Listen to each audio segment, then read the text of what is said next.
More than 10%. అంటే గతంలో 10%, even మొన్న వరంగల్లో జరిగిన దాంట్లో కూడా 10% తెల్ల నోట్లు వచ్చాయి. ఓకే, అంటే ఎప్పుడెప్పుడు ఈ న్యూ ఎన్రోల్స్ ఎక్కువైతాయో అప్పుడు తెల్ల నోట్లు ఎక్కువైతాయి. ఈసారి న్యూ ఎన్రోల్మెంట్స్ మీరు చూసినారు, గతంలో 2 లక్షల సుమారుగా ఉంటే ఈసారి 3.5 లక్షలైంది.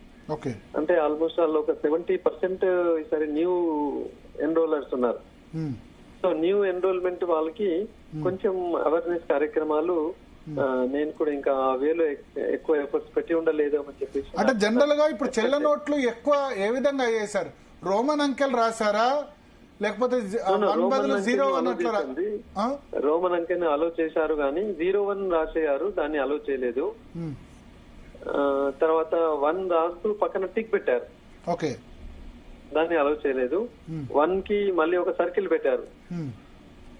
ఓకే, అంటే జనరల్లీ టీచర్లు మార్కులు వేసేటప్పుడు ఏం చేస్తారు, మార్కులు వేస్తూ దానికి ఒక గుండం పెడతారు. అట్లాగే ఇక్కడ కూడా ఏం చేశారు అంటే 1 పెడుతూ దానికి ఒక సర్కిల్ పెట్టారు. ఓకే, తర్వాత 1 పెడుతూ ఒక డాట్ పెట్టారు, అది కూడా రిజెక్ట్ అయింది. ఓకే, తర్వాత కొన్ని ఊరికే టిక్ పెట్టారు, అవి కూడా రిజెక్ట్ అయినాయి. ఇంకా నాకు స్పెషల్ గా జరిగిన కేసు ఏంటంటే రెండో నంబర్ అనేది ఎక్కువ హైలైట్ అయ్యి 2 పక్కన 2 వేశారు. ఇంకా వాళ్ళు 1 వేయలేదు, 3 వేయలేదు, ఏమీ లేదు. అంటే స్పష్టంగా అర్థం అవుతుంది ఆయన మద్దతు నాకే ఉంది అని చెప్పేసి. ఓకే, 2 పక్కన 2 నెంబర్ వేశారు, 1 నెంబర్ వేయకుండా. 1 నెంబర్ వేయకుండా 2 నెంబర్ వేస్తే అది ఇన్వాలిడ్ కదా. Invalid, yes.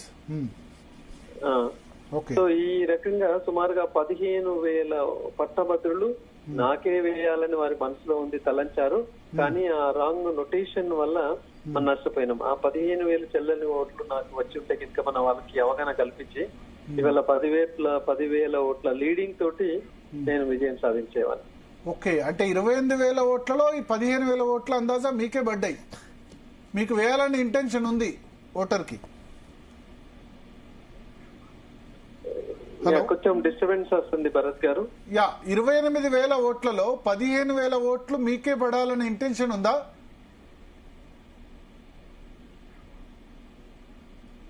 Hello, Narender Reddy గారిని మళ్ళీ ఒకసారి లైన్ లో తీసుకుందాం. సో ఒకటి ఆయన చెప్తుంది చాలా ఇంట్రెస్టింగ్ ఫ్యాక్ట్, ఇక్కడ దీన్ని మనం అండర్లైన్ చేయాలి. 3,50,000 ఓట్లు మొత్తం ఉంటే 2,50,000 ఓట్లు పోలైతే 28,000 ఓట్లు ఇన్వాలిడ్. That's more than 10%. పోలైన ఓట్లలో 10%.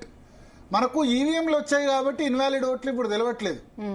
ఇంతకుముందు బ్యాలెట్ జరిగినప్పుడు ఉండేది. కానీ నిరక్షరాస్యులు కూడా చెల్లనోట్లు ఒక 2-3% ఉండేవి. బట్ అక్షరాస్యులు అయి ఇక్కడ 10%. గ్రాడ్యుయేట్లు, అక్షరాస్యులు కాదు, గ్రాడ్యుయేట్లు అయి కూడా 10% అన్నది నిజంగా చాలా ఏమంటారు ఆశ్చర్యకరమైన పరిణామం. అందులో నరేందర్ రెడ్డి గారు చెప్తుంది ఏంటంటే 15,000 ఓట్స్ తనకు పడ్డాయి. ఏ విధంగా పడ్డాయి అంటే 2 ఆయన నెంబర్ 1 బీజేపీ ఉండుంటది, నెంబర్ 2 ఆయన ఉంటారు. 2 పక్కన 1 వేయాల్సి బదులు 2 నెంబర్ వేశారట. 1 వేస్తే వ్యాలిడ్ అయ్యేది, 1 వేయకుండా 2 వేస్తే ఆబ్వియస్లీ ఇన్వాలిడ్ అవుతుంది కదా. సో నరేందర్ రెడ్డి గారు ఉన్నారు మనతో. నరేందర్ రెడ్డి గారు సార్, ఇప్పుడు అంటే ఇట్లా ఈ విధంగా ఓటర్ ఇంటెన్షన్ 15,000 మందికి ఉండిందా? 28,000 ఓటర్ ఇంటెన్షన్ నరేందర్ రెడ్డికి మాత్రమే వేయాలనేది 15,000 మందికి ఉంది. కానీ అది వాళ్ళు ఎక్స్ప్రెషన్ సరిగా లేకపోవడం మూలాన అది ఇన్వాలిడ్ అయినాయి. అందుకే అన్నాను నేను, అది టెక్నికల్ గా ఓటమి చెందిన మరి నైతికంగా విజయం నాదే అని నేను ఎందుకు మార్నింగ్ ప్రెస్ మీట్ లో చెప్పాను. ఇంకా ఎటువంటి తప్పులు చేశారు? టిక్ పెట్టారు, 1 తర్వాత డాట్ పెట్టారు, తర్వాత ఇంకా 1 కి సర్కిల్ పెట్టడము.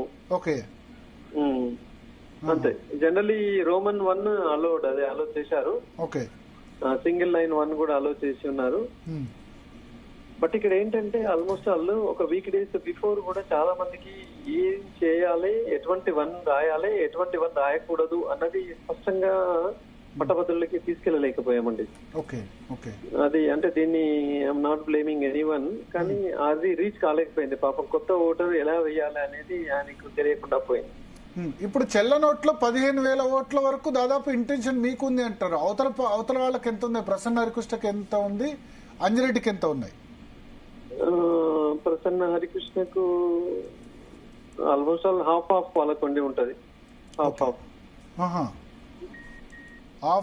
జరిగింది. ఓకే, సో మిగతా వాళ్ళిద్దరికి చెరాఫ్. మేజర్ గా నష్టపోయింది మీరే. ఎగ్జాక్ట్లీ. Okay okay. సో సరే, చెల్ల నోట్లు ఒకటి కారణం. రెండవది, ఇప్పుడు మీకు బీజేపీకి 7 ఎమ్మెల్యేలు ఉన్నారు సార్, మీకు 20 మందికి పైగా ఎమ్మెల్యేలు ఉన్నారు అవుట్ ఆఫ్ 42 కదా. మరి ఆ ఎమ్మెల్యేలు కోఆర్డినేషన్ తో పనిచేశారు, ఎంపీలు కోఆర్డినేషన్ పనిచేశారు. బండి సంజయ్ కరీంనగర్లోనే ఉండి క్యాంప్ వేశారు, మొత్తం హోంశాఖ సహాయ మంత్రిగా ఉండి. మిగతా వాళ్ళు ఎందుకు అంత, కాంగ్రెస్ ఎందుకు ఇంత సీరియస్నెస్ తీసుకోలేదు ఇప్పుడు ఎలక్షన్ ను? నేను సీరియస్ గా తీసుకోలేదు అని నేను అనలేను. ఎందుకంటే సీరియస్ గా తీసుకోలేకపోతే ముఖ్యమంత్రి గారు పర్యటన ఉండేదే కాదు. తర్వాత పిసిసి ప్రెసిడెంట్ గారు కూడా అనునిత్యం సూపర్విజన్ అనేది అక్కడ జరిగింది. కాకపోతే అదే చెప్పాను కదా, పార్టీ నా క్యాండిడేచర్ అనౌన్స్ చేసిన తర్వాత ఇంకా వారితో కంప్లీట్ గా వాళ్ళతో ఇన్వాల్వ్ అయ్యేంత సమయం నాకు దొరకలేకపోయింది. ఓకే. అంటే జనరల్లీ ఎవ్రీవన్ ఏం ఎక్స్పెక్ట్ చేస్తారు, మాకు ఒక కాల్ గానీ మాకు విజిట్ గానీ ఉండాలి, మాకు నరేంద్ర నుంచి ఏం పని చెప్పలేదు, మమ్మల్ని ఫోన్ చేయలేదు అనేది నేచురల్ ఎవరికైనా ఉంటది. అది కొంచెం మిస్ అయింది. అది నేను అనుకుంటాను, అది నా పొరపాటు అని నేను అనుకుంటున్నాను. కాకపోతే జనరల్లీ కార్యకర్తలు ఎలా ఉండాలి అంటే, పిలుపు రాకున్నా కూడా కళ్ళు మూసుకొని అభ్యర్థి ఎవరైనా పర్వాలేదు నేను ముందుకు వెళ్తా అని చెప్పేసి అక్కడ అనుకునేది ఉండే. కొద్దిమంది యాక్టివ్ గా పార్టిసిపేట్ చేశారు, కొద్దిమంది యాక్టివ్ గా పార్టిసిపేట్ చేయలేకపోయారు. బట్ అయినా ఈ మూమెంట్ లో మనం దాన్ని డిస్కస్ చేయడం అనేది అది సరికాదేమో అని నేను అనుకుంటున్నాను. మీకు మెదక్లో ప్లస్ ఆదిలాబాద్ లో తక్కువ ఓట్లు వచ్చాయా? అంటే చాలా డ్యామేజ్ జరిగింది, మెదక్ లో డ్యామేజ్ బాగా జరిగింది. ఓకే. ఎందుకది అంజిరెడ్డికి చాలా ఎక్కువ ఓట్లు వచ్చాయా సొంత ప్రాంతం కావడం వల్ల? బాగా డ్యామేజ్ జరిగింది, మెదక్ లో జరిగింది. Okay okay. అంజిరెడ్డి సొంత ప్రాంతమా, దానివల్ల డ్యామేజ్ జరిగిందా, లేకపోతే అక్కడ మీరు ఇంకా వేరే రీజన్స్ ఏమైనా ఉన్నాయా? వేరే రీజన్స్ అంటే ఇప్పుడు సిద్దిపేటలో అది యాక్చువల్లీ బీఆర్ఎస్ ప్రాబల్యం ఉన్న ఆ ప్రాంతం. అవును. కాబట్టి ఇంతకుముందు మనం అనుకున్నట్లుగా బీఆర్ఎస్ వాళ్ళు బీజేపీకి ఒక హిడెన్ ఎజెండాతో మద్దతు ఇవ్వడము, అది ఒకటి ప్రాబ్లం జరిగింది. కానీ బీజేపీ అక్కడ బీఆర్ఎస్ ప్రసన్న హరికృష్ణకు సపోర్ట్ చేశారంటున్నారు. ఇక అది రెండు జరిగిందండి. వాళ్ళ లక్ష్యం ఏంటి అంటే కాంగ్రెస్ అభ్యర్థి గెలవకూడదు అనేది లక్ష్యం. కాంగ్రెస్ అభ్యర్థి గెలవకూడదు అనుకున్నప్పుడు ఎటు అయినా అక్కడ ఉన్న పరిస్థితులకు అనుకూలంగా డిఫరెంట్ ఏరియాస్ లో డిఫరెంట్ వేస్ గా అది ముందుకు వెళ్ళడం జరిగింది. తర్వాత ఇంకా అక్కడున్న ఇన్ఛార్జెస్ అయినా, తర్వాత అక్కడున్న ఇది అయినా, సిద్దిపేటలో వాస్తవానికి కాంగ్రెస్ కొంచెం అక్కడ వీక్ గా ఉన్నది కూడా మనం గమనించాం.